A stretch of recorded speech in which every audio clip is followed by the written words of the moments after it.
Malta u l-Maltin se jibqgħu f'qalbi. Din hija l-istorja ta' Gnabo Maxime Ani u martu Ester Mohiri Zepre li wara vjaġġ mill-Kosta tal-Ivorju lejn il-Libja fit-2 ta' April 2015 infirdu waqt li kienu fuq dajsa qed jaqsmu l-Mediterran. Ester kienet tqila u komplikazzjonijiet f'saħħitha waslu biex ġiet elevata b'helikopter lejn pajjiżna biex tingħata l-kura waqt li żewġha tħalla fuq id-dajsa u kompla l-vjaġġ lejn l-Italja. Ma kienx hemm, meta wasalt Malta kont waħdi. Fuq id-dajsa l-irġiel u n-nisa ġew separati. It-tobba ma kienx interessom fejn kien żewġi. Il-prijorità lihom kienet li jsalvaw lili. Batu helikopter biex wasluni lejn Malta. Għal-bidu ma kontx naf li kont separata minn żewġi, sibt li se nsibu hemm. Imbagħad fimt li kien bot minni. Nhar it-30 ta' Mejju 2015 fl-Isptar Mater Dei, Ester weldet tifla illi ngħatat l-isem ta' Julie u nataw Ken fid-dar għar-refuġjati immexxija mill-Kummissjoni Emigranti fil-Bon Pastur ġewwa Ħalbalzan.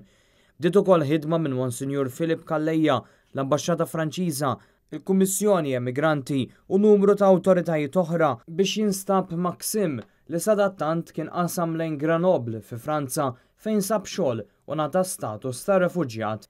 Finalment is-sibt li għadda żewġha wasal f'pajjiżna wara li ħallif biex finalment jiltaqa' mill-ġdid ma' Ester u jara l-ewwel darba lil Julie. Samedi. Is-sibt ġurnata speċjali, sentejn separati u perjodu twil ħafna. Ħassejtni sodisfatta u kont kuntenta ħafna.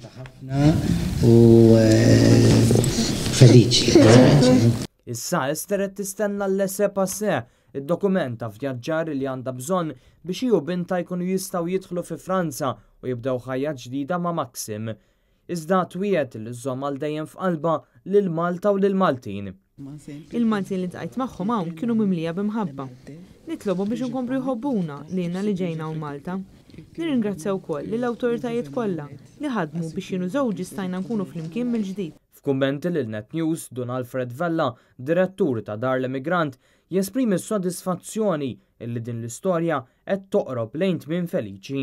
Lina l-family reunification li jingħaqdu familji flimkien tieħu priorità fil-ħidma kollha li nagħmlu ma' refuġjati llum għaliex anke qabel biex il-Maltin jingħaqdu ma' Maltin ħutna fl-artijiet tal-immigrazzjoni.